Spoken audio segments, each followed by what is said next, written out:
I could be on the strike line. Yeah, what am I doing this for, right? Exactly. This is a waste of my time. Alrighty. No. So, hey, we're all doing America. It. Yeah. And all the ships at sea. This is how we're doing it. So. Okay, cool. Yeah, man.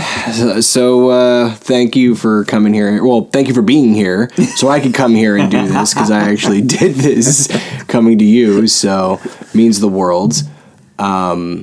Yeah. So, what have you been working on? Like, how's everything been going with you? I haven't seen you in like a long time. God, it feels like. That's right. Yeah. Well, not since we shot MIA. I think that was the... Really? Yeah, seriously. Wow. We've done a couple of phone calls and, checking in with each other. I haven't seen you. But physically, yeah. Wow. Because I know I reached out to you, I think, when the strike started, because you were doing some work and I was too, and then that's it. Wow. Everything shut down. That's insane. Yeah. Oh so my it's no. Okay, let me get this straight. I feel terrible. So we did the pandemic, which was 2 years of nonsense, and then we have the writer's strike, and then the actor's strike, which is still going on. So, yeah, it's been an interesting time. It's been a haul. Oh my god, I know. See, some part of me is like, I wonder where I've been. If I've been up in my own bullshit, or if I've just been really stoned and just forgotten about life in general. No. So, so I'm glad to be on planet Earth. Yeah, so, yeah. Okay, and I know a lot of people that are going through that same thing now. It's like, wait, we still haven't gone back to normal yet. And I know. It's a travesty, really. Yeah, and it's driving a lot of people absolutely insane. I mean, the good news is I took the time to finish a feature that I told you about that I started working on and got it, and it was like, now's a perfect time since I don't have anything else to do. I know, to sit right? down. Yeah, seriously, it's been the time to actually finish it. So, I mean, this is a live show. I don't know if the audience knows this, so let me just make sure that's whatever you like. Because I'm just looking at it and I'm like, oh, they get more of your side face. Alrighty. But yeah, no, it's been... Well, I know you as a director, you can just say, okay, play me as I'm here as opposed to there, No, I want it to be... No, honestly, I want it to be as realistic and forthcoming as possible, so... But it's like, I can play you here, Johnny. Look, the name of the show is literally called... Okay, so we're going to put a beep over there. So just so you know, that's what it's really called. And that means anything goes, Okay. We're good for that. You know that. So, yeah. But no, I mean, I've always actually really, as long as we've known each other, which has been as long as I've been in LA. Yeah, going on like 9 or 10 years at this point. We started on an industrial. Yeah. That's where I first met you. Yeah. Right. Mm-hmm. Yes, Sammy and I were doing that industrial. Yeah. And I wouldn't have gotten that industrial without my buddy Andy Kern. Yeah, Andy. So he came out here beforehand. That's right. I'd worked with Andy in North Carolina. What movie was it? It was Riverside. River Guard. It was River Guard. Yeah. Yeah. Which was a great one. And I was brought in by a director I had known out here as an actor, and he wound up getting it. He said, could you come out? And one of the other people involved in that is someone I wound up working with in Savannah. So it's kind of like this weird connection of people. And when he was out here, it was like, oh, let's, have you guys got anything to do? And I said, yeah, we do. I said, but we need some help. And he said, well, I got this buddy, Johnny Boy, who's coming out, and so it's kind of perfect. It's like, great, bring him on. That's how, yeah. That's so crazy. And you know how Sammy and I are. It's like, okay, you're part of the family now. Yeah. Well, no, it was an honor and a trip, and I knew right away this is the person I wanted to work with. On everything, really. Because it's always a trip working with you. Like, we have a good time. Regardless. Seriously, no, the coffee keeps flowing, which thank you. Cheers. Definitely, there it's we a go. major concern. But yeah, no, I mean it's been a journey, and that's kind of what we're trying to document with this thing anyway. Is just how because a lot of people have asked me, in passing, how do you do it? How do you make movies? What is a movie? Yeah. How do you do any of this stuff? And so, trying to answer it is always a hard button topic that takes forever. So I figured I'd just talk to a bunch of people to see, hey, what really, how do we get started here? What are we doing? What are we doing? Yeah. How are we doing this? So I hear you. It's, all journeys, start somewhere. Mine started as a kid riding the armchair and shooting. Yeah, so mine goes back a long way. Because let's go back. What is your your arc, your genesis as a human being? I originally I was lucky enough to get someone had seen me in a festival in high school, and it offered me when I was graduating from high school a scholarship to a school in acting, and I thought, okay, that because I was going to be an architect. Really? I really wanted to be an architect. And then I figured, it's going to be... So this was going to be an easy ride. I could get it paid for and go to college like that. And when I found out it was going to take 7 years of apprenticeship to become an architect, I said, screw that, I'll become an actor. Because it's like overnight, that happens all the time. It's the Hollywood dream. So, that kind of started the journey.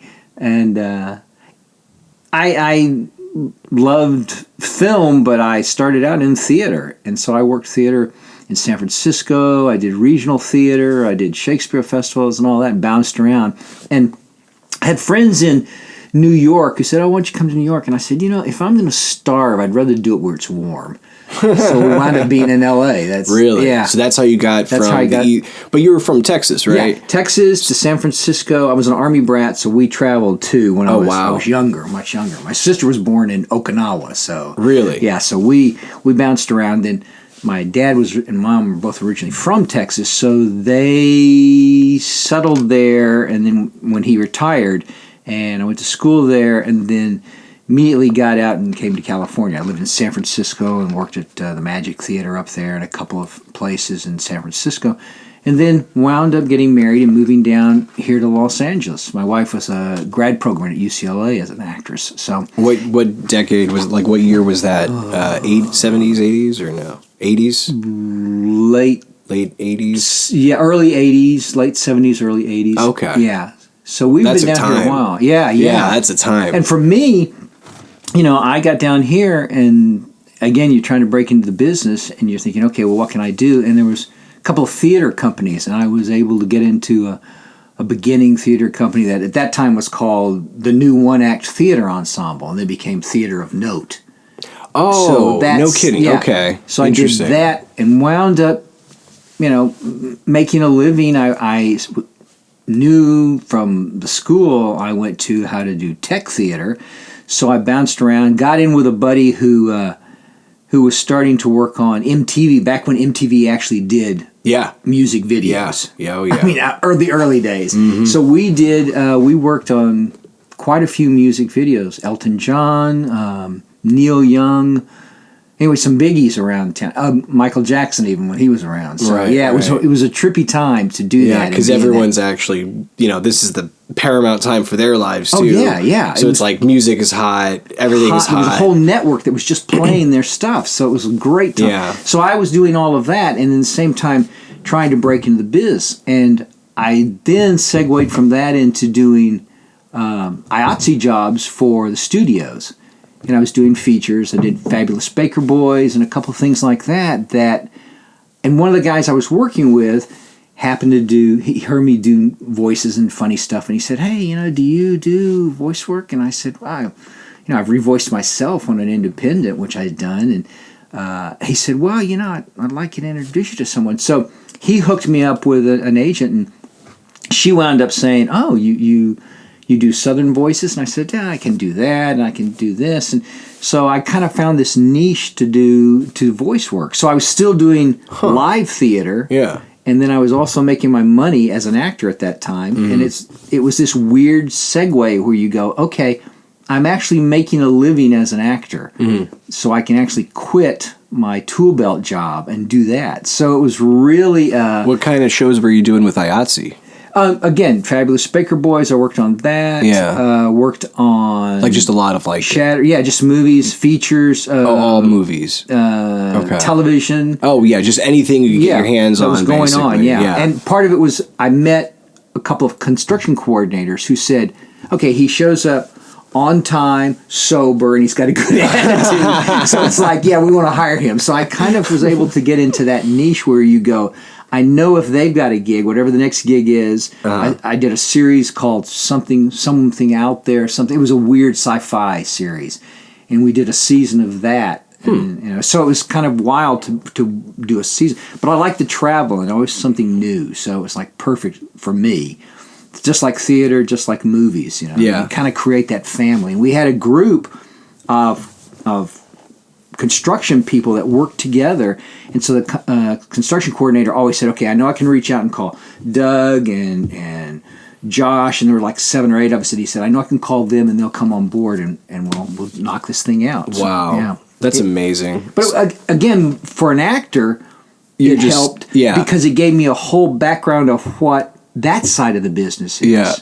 Which I knew from doing theater, from hanging lights and building sets and all that's the kind of thing. And then when I was working with Theater of Note, they moved to a new space and they didn't have a theater, so I helped design a theater and we built that.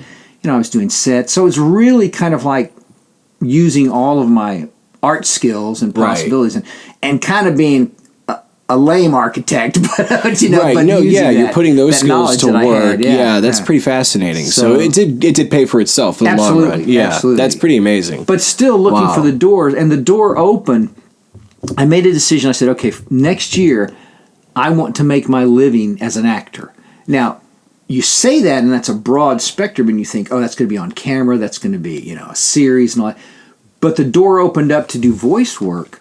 And it was like, well, wait a second. This is cool. I can drink coffee. I don't have to make up. I can, wear my own clothes and work with some amazing people.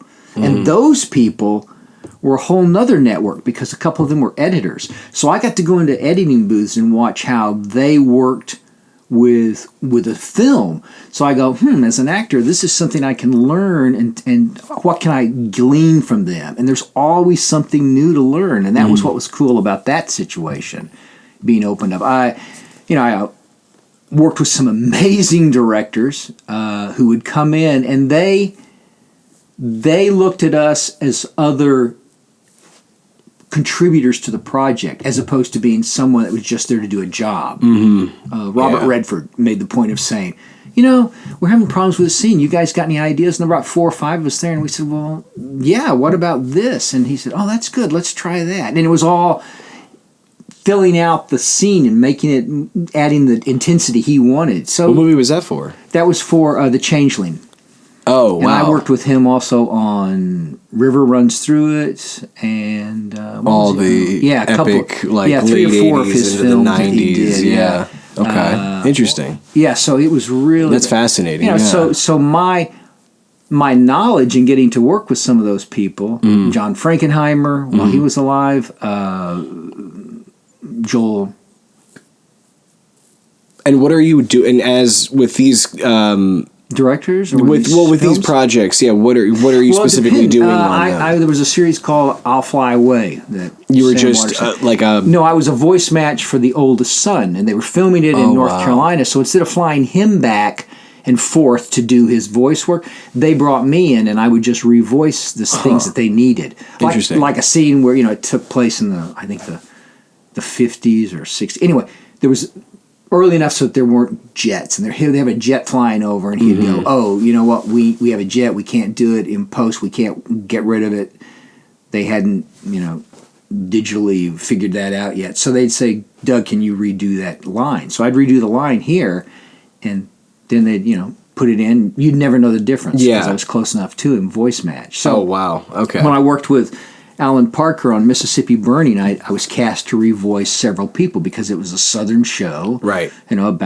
And he had real people that he cast, but unfortunately their accents were so thick you couldn't understand them. So he said, "I want someone who can do that voice, but make it so I can understand it." And so I was brought in to do that. So that was a great experience to see, so I get to see. Do you know how many like voice loops you've done? Like how many movies you've voice looped? I mean, it's got to be the hundreds at this point, right? Yeah, it's pretty. It's pretty steep, and it's literally every single kind of movie that like I grew up with practically. Well, it's a huge lexicon of movies. I'm trying to think what. Well, one of the first shows I worked on was Matlock. Oh wow! And that was so it goes back that far. Wow. So and that TV and features, movies. Just a steady work as a voiceover actor. Yeah, and it's always a new job, a new chance to try something and experiment, and also it dictated whatever the director wanted or whatever they were looking for. They found out that since I was raised a military brat, I knew a lot about the military and that stuff. So I wound up working on features and for series that had military stuff to work on. Wow. So it's like it was really cool. You've got to get these niche, and they go, okay, well we can call Doug in on this. Yeah.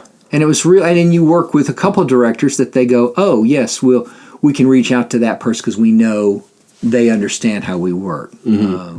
Do you think that like it was a lot easier when you in that time period of actually working on movies where it felt more collaborative then than it does now, or do you think that I think it goes from film to film because it depends if the director is present. It depends so much on the director. On Fences, Denzel Washington was incredible. He was on set with us. He knew what he wanted. But he was so easygoing and so cool. It was just like, wow. It was like his own project too, right? Yeah. It was his passion project. Yeah. But the fact is, sometimes, directors don't come in until after the fact, or they check it out, or they're tentative, or they're really, or they've never worked with voice people before. So it's a whole different animal with that. It's like, okay, we're here to help you, and we don't have an hour to get into character. If you need me to be a racist Southerner, I can go there in a heartbeat because they want you to. They don't have you don't have the luxury of saying, well, I really got to get into character and I got to think about it. You got to do it. You just got to do it. Yeah.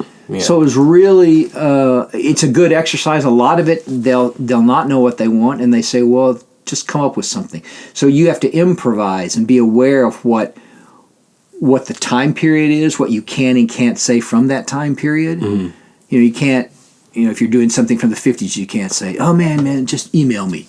There were no emails in the 50s. Yeah, exactly. It was pen and paper. It was old school. So that's the kind of stuff you have to be aware of when they throw that out to you and say, improvise this and just be spontaneous. Right. Yeah. So you gotta part of it is adapting and trying to being flexible. Yeah. And also not being precious. As again, it's all for the actor, I think, amazing because you go, okay, I can't argue with him. It's their project, and I'm not going to say, well, I wouldn't say it that way. It's like, if you don't like it, tell me what you want. Sure. Or what do you want different? Right, what do you want different? That was always, I'd learned that from another actor, an older actor I'd worked with, who said, if you're on set, don't be afraid to say, if you don't like that, what do you want? And let them know that you're open to doing something different. If you're just locked into one thing, that's a detriment to you. So I was able to use those things also as a director and working on projects myself with my business partner, Sammy. And Sam Ingraffia and I are both, he's been around forever. Yeah, I actually do want to ask you about him, but real quick, did you, because I think it ties hand in hand with the whole experience, but when you're working on these IATSE projects and then you eventually branched out into voiceover acting, are you still, because you didn't really go to school for acting.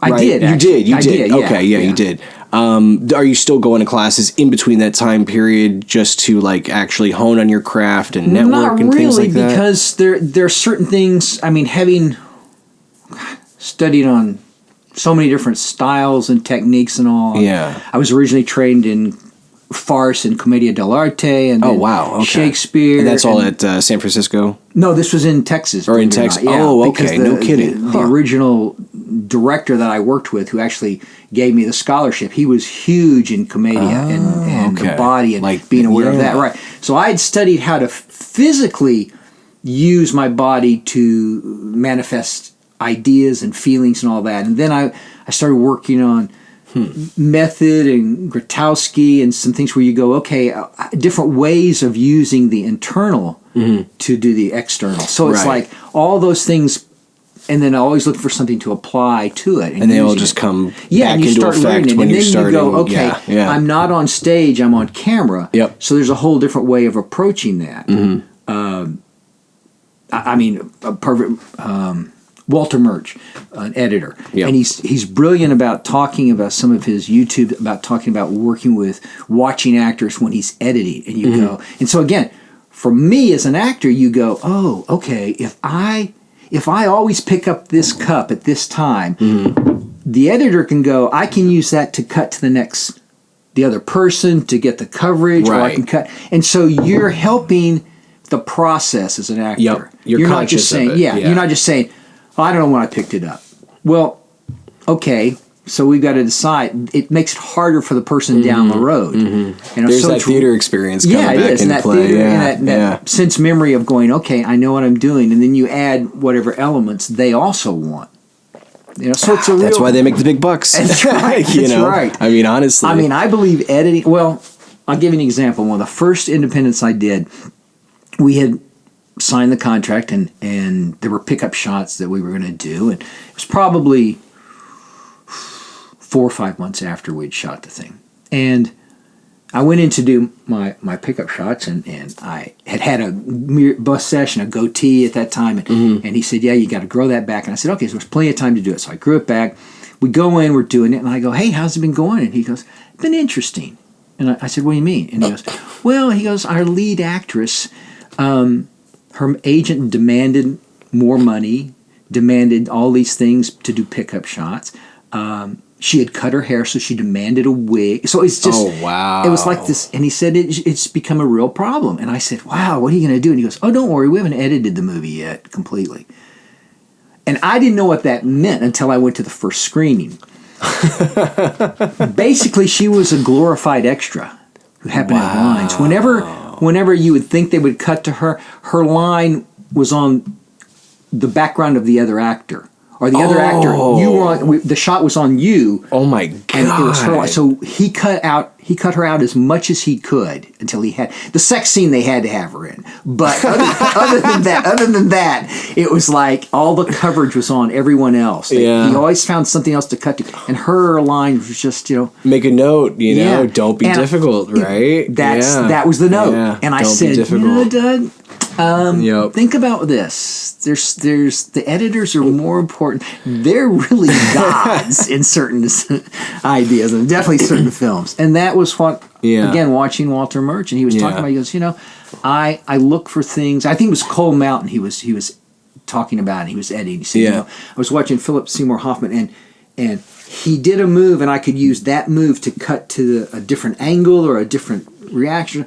He said, but that's something he did that is like, that's a perfect place to cut. And I thought, wow, just be aware of that someone is going to look at your footage, what you did, and say, oh, I can cut to that. Yeah, no, seriously. I mean, it's fascinating that, like how movies in general, like when they talk about the collaborative process, you never think about like the finer details of what you're talking about, where it's just like, hey, pay attention, like have some common decency for the editor guy who's literally life is going to be easier if you pick up a cup, or if you because they joke about Brad Pitt eating something different every single movie or whatever. So it's like, that's all very one of those things where it's like most people don't even consider that. No, and so like I'm curious though, like you're just doing all like picking up all this on the job, right? Because it's a school. It's literally on the job training. Best school in the world. Yeah, that's the best. Yeah, and if you're open to it and you listen to it, I've never worked on a job or been on a job in any sense in this business that I haven't learned something new. That's fascinating. So then you come over, you're doing, theater stuff and everything. You're working with a lot of theater nerds, right? Yeah, respectfully. Absolutely. And is that how you met Sam? Or No, Sammy and I, Sam and Graffia, his son James and my son Josh were going to the same school. And whenever there were days to go out and they wanted a parent there, Sam And Sam tells the story. He goes, I looked over and there was only one other guy. It was all one guy. This guy's got to be in the business. So we hit it off and started hanging out. And I like to do woodworking too, among other things. And so does Sam. So he said, hey, we ought to put together a little thing. And I said, well, what do you want? He said, well, something maybe with woodworking or something like that. And I said, well, the most frustrating thing to me is at that time, there was a Norm Abrams, New Yankee Workshop. It was a TV series on PBS. And he would have these $10,000 instruments, these equipment that it just was outrageous what he had. And you just use this, $10,000 planer to do, and you're going, dude, I don't have that. So Sammy and I started writing. We wrote a little pilot to about, okay, so what do you do if you live in an apartment?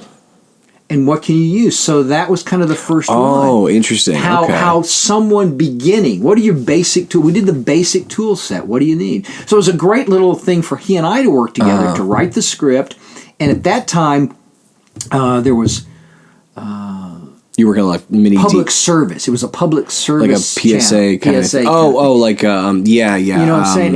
And that's how long ago it was. Sure, yeah. They're doing... so you could get but it was all... That's amazing. On VHS tape. It was like, and it was a tough, but we got it done, and it was like, okay, this looks pretty good. But basically, then Sam and I kind of went, hey, we like working together. So, we started. He had worked with a partner years before, and the partner moved back to Gary had moved back to New York, and so he said, you want to write something? I said, yeah, let's write some things. So we started writing. YouTube was just starting up, and they were looking for content. We thought, let's just do shorts. So he and I really kind of said, what do we like? What are our interests? And we started writing shorts. We shot a series called Night Walkers, which, was really great. And it was little shorts. We had a facility in the valley that we rented, and we shot 4 or 5 of those with actors we knew and had worked with. Art LaFleur was in one. Yeah, I meant to ask you about this like little ensemble of, because you kept on working with the same people. Yeah. Well, again, Sam's projects. Italian, I'm Irish, so it's got one of those things where, and Sam goes, we're creating a family. There you go. Right. Yeah. And so you go, okay, these are people we want to work with again. Yep. And especially if they were people that said, yeah, we'll come in, we'll spend a day doing a short with you, and so when we got to a place where we could start paying people, it's like, okay, we're bringing those people back because they were with us to begin with. And also you learn what their attitudes are. And Sam is theater trained too, so he's really like me in the terms of, we're creating a family here and we want them to be able, yes, there's going to be differences, but the attitude, the joy of doing it, the thrill of it. Right. So those were all people that we started working with and discovered more and more. Someone else will bring someone online. I had done a guest artist in Louisiana, and there were a couple of actors there that were just phenomenal. And I said, if you guys ever come out to L.A., I'll do what I can to help you. And 2 of them did, and they wound up being in our first feature, 2 of the leads in it. Oh, wow. So, yeah. And is this Wages of Sin? Yeah, Wages of Sin. Yeah. Wait, because I definitely want to pick your brain that's a jump, about. But I'm saying, in terms of the family thing, going back and bringing people back. That's the way to do it, though. Honestly, because like you're just a cohesive. You're better as a unit than you are as an independent one-man band, and as someone who's read Rebel Without a Crew thousands of times, paid for that book 1,000,000 times. You're nothing without the people you bond with. That's right. What was it like when you were shooting these earlier projects too? Because obviously you're shooting on. Are you shooting on film or are you shooting on mini DV? Mini DV at that time. Yeah. I mean, everybody was because it was still so expensive. That's right. There was no way film was out, but it was real run and gun. It was real guerrilla. Exactly what we're doing now. Yeah, exactly. And it was energizing. Yeah. Because you were learning and you were, and again, the whole, I think Final Cut had just started. We had originally started with Abbott, and it was a nightmare. The learning curve was frightening.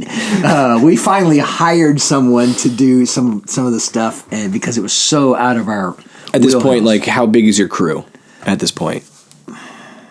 Is it just still? Usually Is it still Sam tiny? and I and maybe 2 other people. So like 4 or 5. 4 people, yeah. 5 at the most. Yeah. But that's you kind of Sam, like a sound guy. Yeah, and yeah. that's kind of like a great crew, and you can do that. I mean, you can do a feature with that. Oh yeah, yeah. No, there was. I mean, Nolan just did Oppenheimer the same way. You know, they're still doing it the same way. Yeah, and so but that's it's just the like thing. I'm curious to see how big the family's gotten. You know, over time. Yeah, well, it because is it mostly actors or is it also like techie that's the people? thing. The tech people are the ones that are the important section that you have to find really good people. I helped a buddy cast his AFI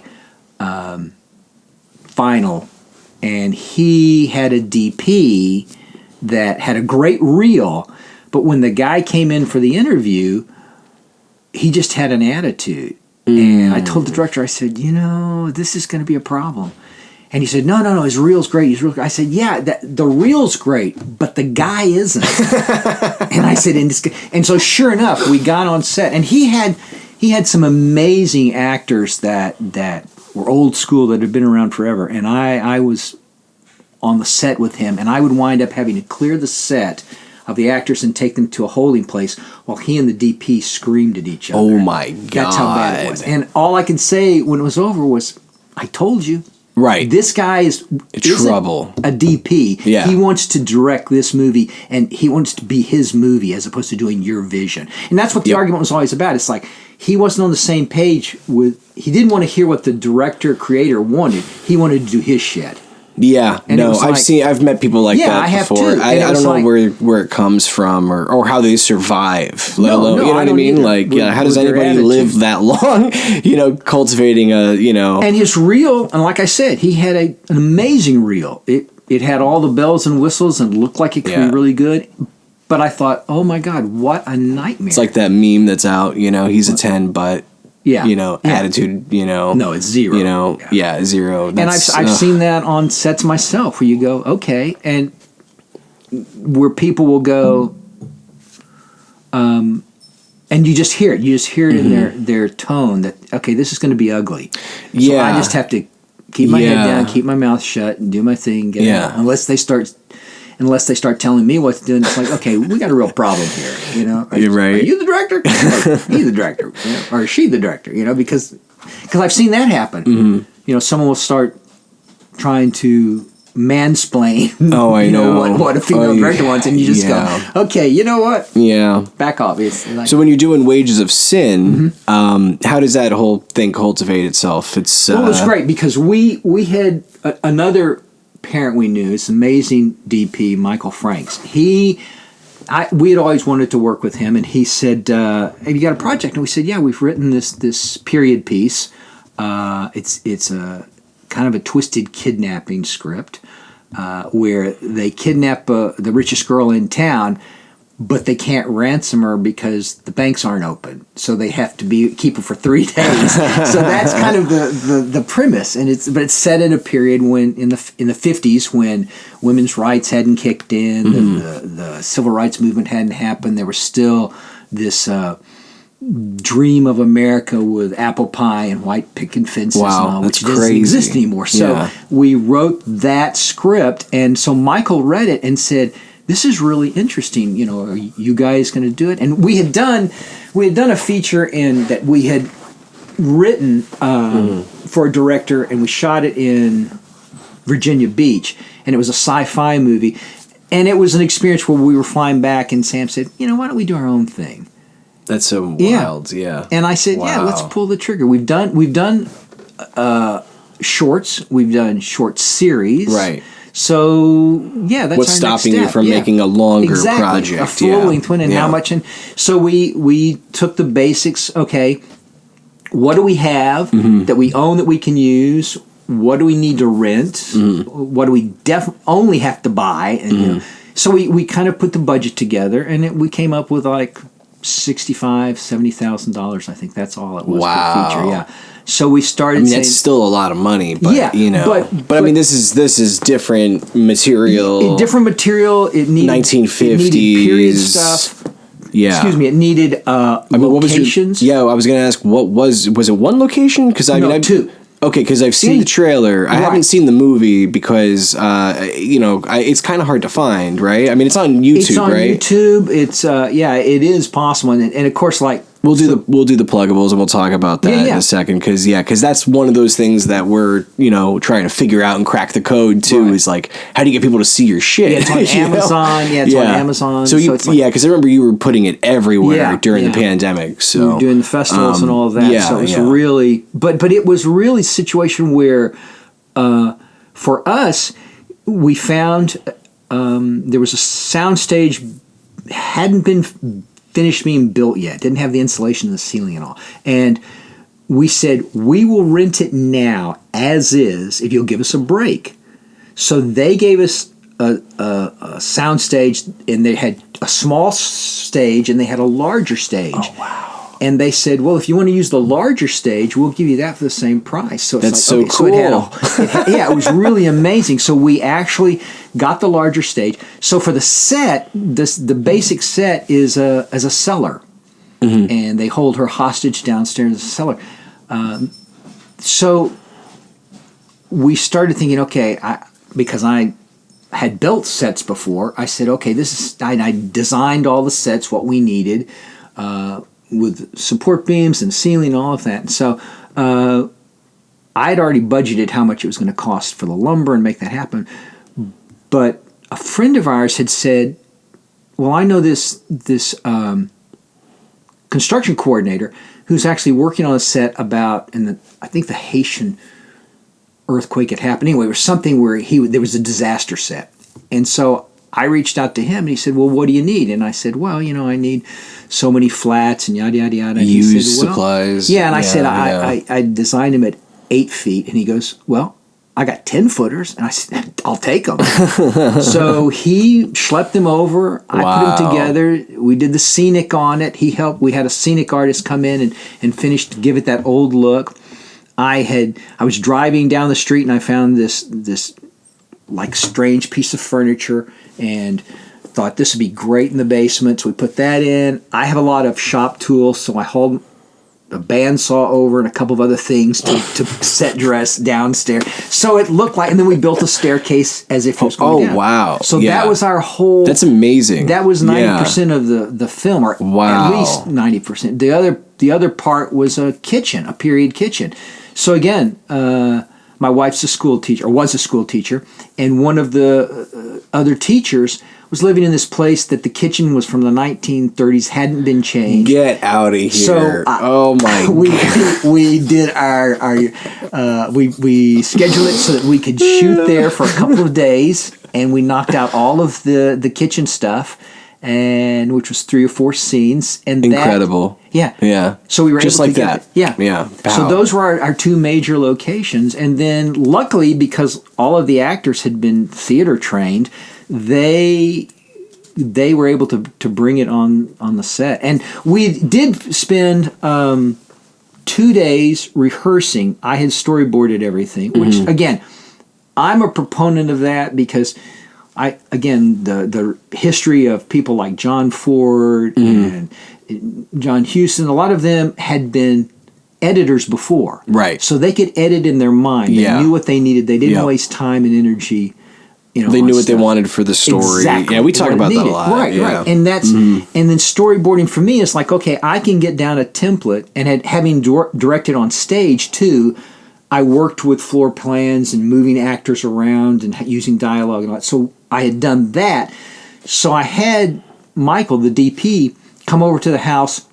We had the actors here, and I would just show the scene where I was visualizing things, and he could see my storyboards. He could see what I was saying. And as a DP, he could go, okay, I know the camera's going to go here. This is what Doug's interested in. And Sam would say, yeah, I think that's the shot we want. So Sam and I worked in coordination with Michael. So when we got on set, it was really just saying, okay, this is the scene, and he knew.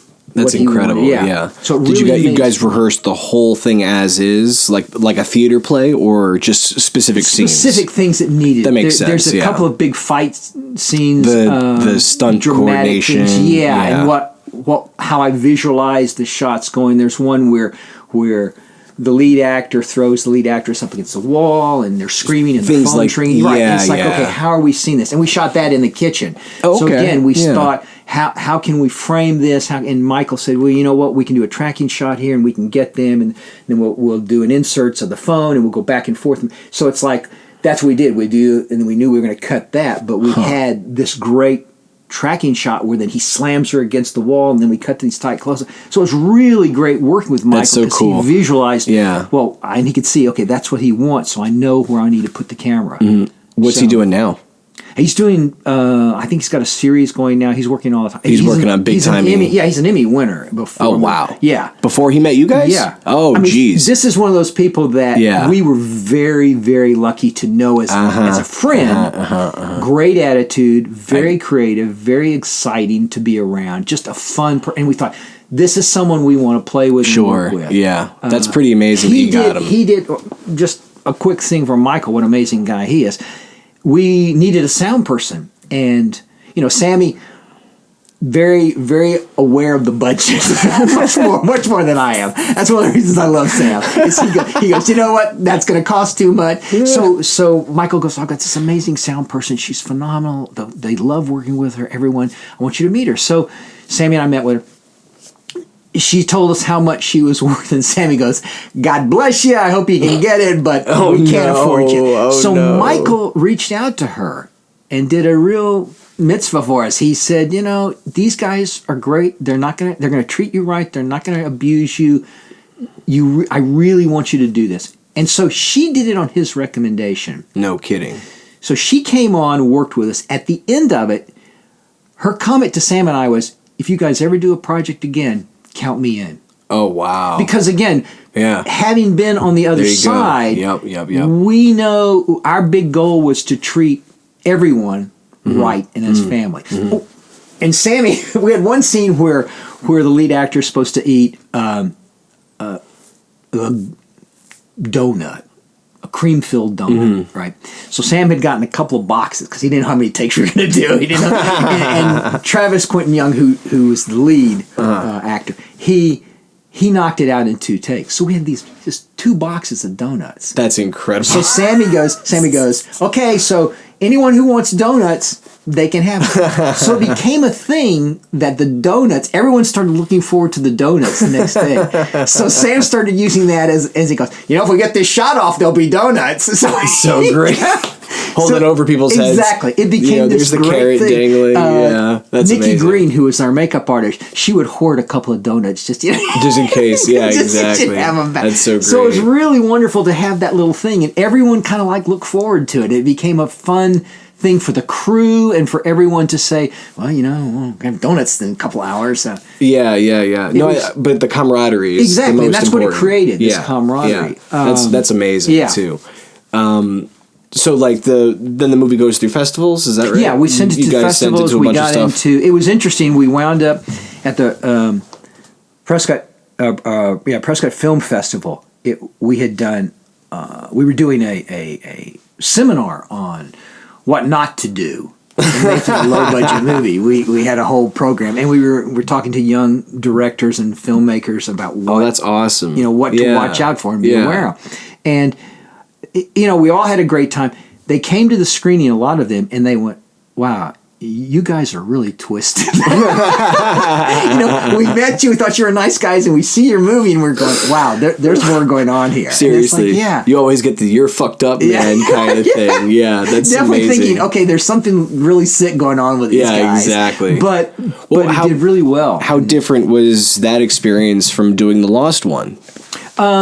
Because that came out. Yeah, the Lost one came out. I mean, there's a bit of a gap in between time. Exactly, with and also Wages in terms of financing, the Lost one was much more of a dogma style, and the dogma style, which is natural light, whatever's available, handheld, use practicals, color, things like that. Really, and if any available light is what you use, and you find the locations, and you let that. You play don't into stage it. Yeah, it literally becomes the environment. And again, whereas with Wages we had pretty much a full crew. And the Lost one, it was bare bones. I think the most people we had was that day we shot the gypsy scene and all of that at the right. Yeah. No, because I remember when we were because we were shooting that project. We started it.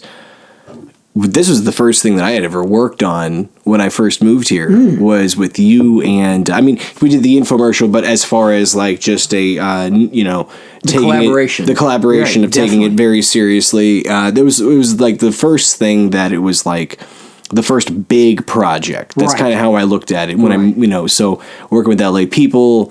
And then all of a sudden, you're thrust into these situations where it's just like, oh yeah, film school got us out of this bind. Yeah, because you and I went down and did the hairdressing scene. Yeah, salon. We did. That was you and I. We did that. We started out with that. And that was day one. The biggest one was when we had the B camera for gypsy scene. Yeah, that was the hallway. Yeah, that whole thing saved us time and everything. And that was literally the first time because I remember walking away from that day in particular, thinking, "Oh my God, we did it. Did we get everything we needed?" Yeah, and it was literally just one of those times where I was like, I remember that feeling of just anxiety because it's never going to go away. Yeah. Even doing this thing right now where I'm thinking maybe I should move this light over to give you some more because I know someone's going to bitch at me about it. But the point of it is, no, we're not going to do it that way. It's got to be because it's all about the process, right? Yeah. And I think honestly too, everyone's going to listen to it for free anyway. So, but see, that was the one where we really. I had to wear a lot more hats. Yes, that's one we're gonna because I mean in today's kind of I mean everyone's always wearing multiple hats. Right. I do 5 different things. You do 5 different things.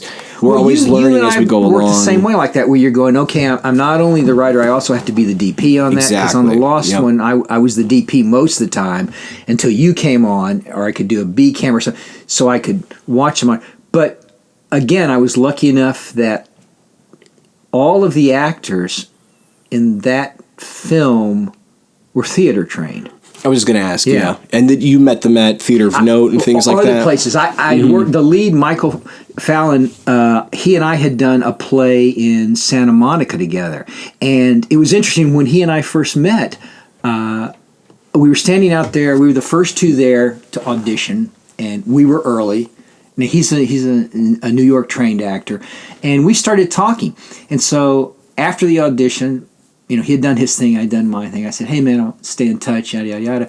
So I got back to the house, and my wife, she said, "Well, how did it go?" And I said, "Well, I did my thing, but I met this guy, and I think there's a future for us in terms of he's really got the right attitude, and he's on the same page I am." So when I was looking to do the Lost one, I reached out to him and I said, "Look, would you be interested in maybe doing this? It's an existential hitman movie, basically, and it's all about everyone in it has lost love some way and relationships. So it's a very it's based off Werner Fassbinder movie, right? You were talking about it. American Assassin. What's the connection there? Well, I looked at movies and think, as opposed to remaking a movie that's already a success, look at a movie that you go, God, this has potential if they'd have just done this, So and it's about a hitman, and I thought, okay, that's interesting. And he works for the police. When they can't get a conviction, they hire him to go right the wrong, to bring justice to the criminal. Right. So that was the jumping off place. It's like the backbone of everything. Exactly. Yeah. And that's the movie skews from there. But I thought, okay, I like that idea. A hitman that is jobbed in for one thing, and he's got and the thing we did differently is we gave him someone who was a shotgunner, ran, and it was a local guy. So he lives on the East Coast. He comes to the West Coast to take care of business. And he's got his buddy that he always works with. His buddy is his wingman, his driver. Well, from the very beginning, and the hitman is OCD. Everything has to be by the book. I never thought about that, actually. Yeah. That's the whole point. Everything has to be. And from the very beginning, the first announcement you hear when he flies in on the plane is, "Sorry for the delay, all of this." So he's already got a negative. He gets there. He has to wait at the airport. His ride isn't there. His ride was late. And he says, "How long you lived in L.A.?" And he goes, well, traffic. And he goes, yeah, but you know what it's like. And he goes, so everything starts snowballing. Mm-hmm. You come to find out through the movie that part of what he became is because of a lost love back in L.A. And through a series of events, they cross paths again as their journey to find this victim they're supposed to kill, that he's supposed to kill for the police. You come to find out that there's an internal investigation of the police department. So basically they're told by the DA that they need to sever ties with him permanently. So now we have 3 cops, dirty cops, trying to kill him before he does what he's supposed to do. I mean, this is one hell of a dogma movie. Yeah. Like, this is like, this is like, I mean, on one hand, it's like Scorsese level type of, cop drama type thing. And on the other hand, it's very noir. Very noir, very character-driven. So it's like, so it's just like, wrapping your head around it. It's just like... Yeah, there's a lot going on. I mean, it's not a period piece like the 50s. It's modern, so you don't have to worry about that bullshit, but you have to worry about another set of bullshit where it's like, okay, I need more locations. Yeah, definitely more locations. And the ones that actually make sense with the material. With the story. Yeah, so that's a challenge. I mean, how long did it take you to shoot all this stuff? Well, because most of the people in that cast were working actors, I had to shoot around their schedules. Yeah, we're talking like at least 11. Yeah. Because I remember it took us at least a year, I think. Well, editing too, yeah. Yeah, because they took a couple of months at least a couple of months. I was lucky because I thought, okay, I've got my 2 leads. I can shoot because a lot of their stuff, scenes with themselves, driving scenes. That was the easy stuff. Yeah. Shoot all of that out. Relatively easy. And these 2 actors, Mark Fite and Michael Fallon, didn't know each other. Oh, really? Okay. So spending that time and shooting that stuff first gave them a chance to bond and get this camaraderie that I wanted, that they're old school buddies gone back and they're come together. So that really helped solidify their connection. And in the film, that was what was so important, that they had. I mean, you fooled me. They, as far as, because I thought they've known each other for years. That's what was brilliant about those 2 actors. Yeah. And they've been in LA long enough at that point to where it's just like they could have met, but they could have run in the same circles. Exactly. But you brought them together, so and that was the same. That's really fascinating. Yeah, in fact, that was the odd thing is Sam and I, going back to him, he and I had both worked at so many theaters around town and had never crossed paths until we were parents at the school. That's so insane. I mean, I know Mark the town is huge, Michael but the same. Yeah, but Mark and Michael are the same way. They could have easily crossed paths, but that's they hadn't. So crazy. But their connection, for me, solidified the movie. And there's a small element in the movie that I put in that only one of the actresses' dads had worked with. Who directed? Not Sidney Lumet. Anyway, he directed. Oh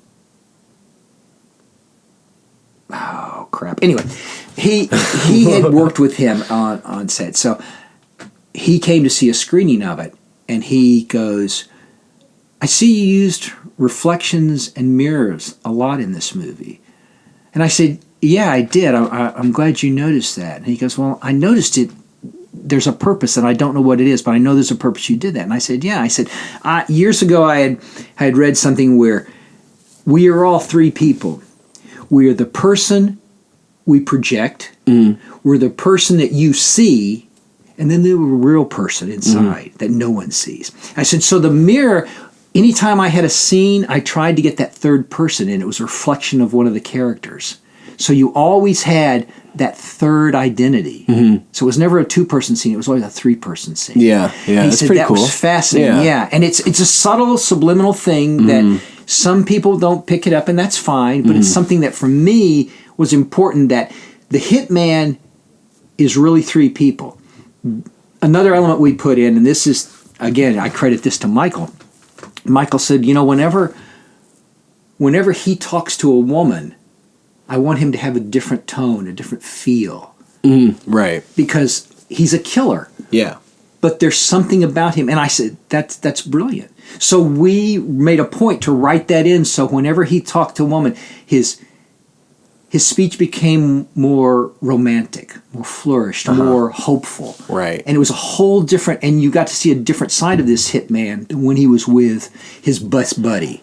His best buddy is the only one who could get him to laugh and lighten up. Yeah. But he could turn on that cold side in a heartbeat. Oh my God! So that was so cool. Yeah. Okay, that's something to play with for Michael too. So, and that was it. That he could dive into and have fun with it. I'm always looking for things to give the actors to play with to sweeten there. And God love him, Michael is so giving as a person, and he knew that he could suggest things. And Mark Fite was the same way. Mark Fite and I had worked theater together, so I knew him. And Mark knew he could take what I had written and maybe throw something out and try something different and add a last tagline or something, because he was the kind of the comic relief. And Mark's brilliant at that. So I took credit for a lot of the stuff he put in. I mean, as you should, yeah, exactly. Being the writer-director, But having that rapport with the actors, and you go, yeah, I know what Greg Littman is another one who does amazing theater, and he was the lead cop. And he had a real strong sense of how he wanted to play his presence character. is pretty magnanimous. And intense, and he has that. He just carries that naturally. So when you were finished with this project, then because I know it took about a year. I remember it was done in 2016 or something around that time. Yeah. You did the festival runs, but it got big acclaim in Berlin. So what's that about? Well, it was great. We actually got accepted in Berlin, and we went. Michael and I actually went to Berlin, where he won Best Actor. So it paid off. Yeah, it did pay off. But it was interesting when we had a festival here in Los Angeles. We had a big screening for all the actors, plus invited guests, and reviewer that I knew happened to know some of the actors, so she came to it, and afterwards she said, "This is a very European movie," and I said, "I take that as a compliment." I said, "It's character driven." And she said, "Yeah." She goes, "It has that flavor weird," and she's actually the one who said, "You should submit this to European festivals," and this Berlin festival came up, and I said, "Oh, what the heck? And why not? Yeah, and that's a great idea." Chicago, a Chicago festival, I won Best Director at because of the film. And that. Did you go to that one too, or no? No, I wasn't able to go to that one, but I actually went because I was working on something else at that time. I couldn't go during the festival, but I went several months after that to try to connect with the people and seeing if I could. Because I was trying, I have another one, Protect and Serve, which is about two cops that are trying to get a witness in witness protection, get this woman from one place from the East Coast to the West Coast to testify against a mob guy. She saw a kill. Anyway, that one, I was trying to get funding for that and trying to get interest in that. Didn't happen. I mean, again, Sam and I actually were able to go to, at different times, to Ireland after Wages to try to get funding to do something there. We were looking at doing a project there. It fell through again. As it was in Northern Ireland, and as they told us, well, everything's taken up with a thing called Game of Thrones. Oh my God! so that was we're not gonna be able to get any money for it. So well, I mean, because it's the amount of work you put into both Wages of Sin and The Lost One, it definitely paid itself off. But I mean, when you're shooting these projects, what are you at all worried or disappointed if they don't or if they're not going to make the next thing, or do you always go back to the drawing board and try to figure out what you can do that's simpler? How do you take the the result of winning all these awards and yet not being able to finance another project, or do you have something ready to go? What do you? Yeah, I've got one now that I'm trying to get done in I want to shoot it in Texas. Well, that's a whole other thing, going back there and trying to.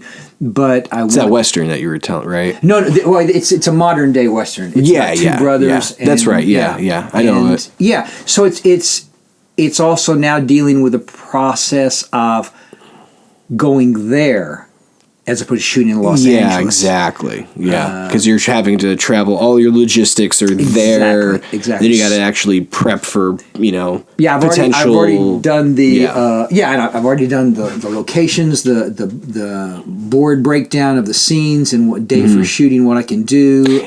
Is it the longest gap in between projects for you? Between the Lost One and something else you've directed? Because I know you've done shorts and everything, like Distant Love we did together. That's right. Which got festival attention and everything. That's right. It is. But it's one of those that good or bad, that was the thing for the pandemic, is I was able to say, okay, Doug, what are you going to do? You're not going to sit around and twiddle your thumbs. You can only go and pick it so long, and you need to have something to do the rest of the day. Yeah, why do you think we're doing this? As a result of potential strike and a bunch of other things, and so. But I was able to finish that script. Right. I've done 2 rewrites on it already, and again, this is a perfect example of I wrote it, and you've done this, and I know it works for you. Is I had a reading with the 2 leads of their scenes, and what I wrote sounded good on the page, and when the actor said it, you go, "Yeah, I can cut that." Keep that. Yes, yeah. So really, that's been, trust me, consistent throughout. And it's a huge thing to have that luxury to say, "I've heard the actor say it. I know they're stumbling over those words. I need to simplify this." Exactly. It doesn't need to be all of this. Yeah, no, seriously. Again, trusting the actors, the talent to do that and help you along. I think it's made the script tighter. Do you think that there's going to be more of a place for micro-budget films as time goes on? I hope so. Micro-budget indies, yeah. Because, again, for me... Oops, sorry. Oh, you're good. For me, the biggest concern isn't about the financial gains. It's more about the art form of doing it and getting it out there. You and I have talked about this. Exactly. I'm a huge Cassavetes fan. Yes. And people that say, that go, you know what, I want to make. I want to say this to the camera too. Yeah. Huge Cassavetes fan. It's about the art, the project, the passion. If you don't have that for this business, don't do it. Get a real job. I actually had a DP tell me that once. He said, when this stops being fun and this stops being a passion, get a real job. You can make a lot more money. And it's true. So I look at the Guerilla approach, the micro budget, as saying, okay, what can I do? I mean, I have never left a set, either as an actor or especially as a director-writer, without being energized. Sure. Something excites the hell out of me. Yeah, and in fact, the same lady that was asking me about the film saying it was very European, she said, "Why didn't you cast yourself in that?" And I go, I know all of these talented people that need to be seen. Right. I don't need to have that hat on. That's a good point. Yeah, that's a good point. There's amazing talent out there that isn't seen enough, that needs to be seen. Yeah, that's a whole loaded gun thing too, because it's like how far, what's, Well, again, it's that nonsense where they go, you're the costume guy too, and the but you've got to have a star name. Well, no, you don't. You don't. And as I said to this one casting person, he said, "Oh, well, you need to have some kind of star name." And I said, all of these actors are stars. You just don't know it yet. Yeah, that only helps for marketing purposes. Yeah, anyway. And that's it. Yeah. If that's what you're about, that's a whole different movie. Yeah, exactly. I agree. I mean, that's what the whole thing with the AMPTP is happening right now. It's biting them back in the ass because they've gone years and years and years and years of just that star power approach. Right. And it's also like, okay, well, as actors, what do we do to cross that? To break through that glass ceiling? They don't talk about that enough. Right. Sometimes, how did you get the agent? How did you get the manager? Or how did you make? It's like a hush hush kind of thing. How did you get? What was I think De Niro said? I spent 30 years to be an overnight success. That's or someone. It was a great line. It's and it's like you never know when the fact that if you can be in this business at all. You just can't give up. Yeah. That's what it comes down to, bottom line. Do you want to be an actor or do you want to be a star? Exactly. Or do you want to be a filmmaker versus do you want to be a Devo who is basically saying, oh, I am a filmmaker because, I have all these underlings working for me. And also, how many people do we both know that have projects that have never they've never gotten to that Too last many. step. Exactly. Too many. I mean, and that's yeah. the story. Everyone in Hollywood or Los Angeles has a script in their drawer that they've never done anything with. Yeah. That someone's going to. Yeah, I mean, that's kind of what I was thinking of when we were doing Doug was, this thing's going to get done. Yeah. And every single project is going to get done.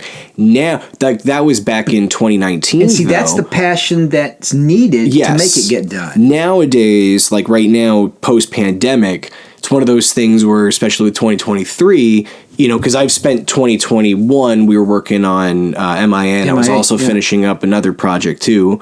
And both those movies took an entire year of my life to basically, edit and work on, which, never really, that wasn't part of the deal, but it just happened that way. Sure. And then when I'm doing, MIA and we schlep everyone out to the desert. That's right. Could you believe that was almost already 2 years ago? See that? Just because, of how time works, I spent all of 2022 editing the thing, getting back from the desert in January, spending the entire year editing the friggin' thing, and then finally it's done, in like June or July or whatever, but then we still got to work on composition. We still got to work on sound. So it's like the longest running project, is Destination Hollywood. This is the second longest for me. Wow. And, and partially for me, I just think it's getting harder and harder. So I'm going to ask you the same question. Do you think that, based on the time it took between Wages of Sin and The Lost One and this current Western you're working on, that it's just getting harder and harder to make these types of projects as time goes on? Because it's micro budget, it's another animal, That's right. and everybody's just simultaneously getting older, Yes. and also too, money's a thing. Gearing up for the post. That's the tough part. Exactly. So it's like, having your ducks in a row is important to an extent, right? But no matter what, we're not money maker guys. No, exactly. So it's like, how do you, fathom all this? Like, what goes through your mind when you're, It's more, again, You're right. The shooting, the actual doing it is great, and it's energizing. And then you're right. Then afterwards is when you get to the real meat and potatoes, and you just go, okay, I've got to edit this thing. If I can't find someone to edit it, and then how much is that going to cost? And that's where workflow comes in. That's right, workflow. Because we're talking about, we want this SR2, Right. We want this next Panasonic line, and we're like, well, longevity is great, but how's the workflow? You know what I mean? Yeah, exactly. Because you can have all the bells and whistles, but if you don't have one thing, it kind of and it disrupts does everything. Keep evolving. That's what blows my mind. Right. Is from when. We got phones now. We're recording this partially on a phone too. So when we did Doug even. Yeah. And that wasn't that long ago, but how the equipment has changed and evolved. It's frightening. I know, and we're gonna do a separate one on that because we're pretty much out of time here. Oh, okay. We'll get to it because that's a big. That was a big one for both of us. But as a quickie, that is. Yes, and so with that change is also there's the learning curve, which takes time. Yeah. It's also hoping you can find people that are good editors that can edit and do what you want as opposed to doing it yourself. Then you're talking about music, then you're talking sound effects, then you're talking all those little picking things that have to be on the film. And I still think about them too. Not even to mention credits. We haven't even counted credits.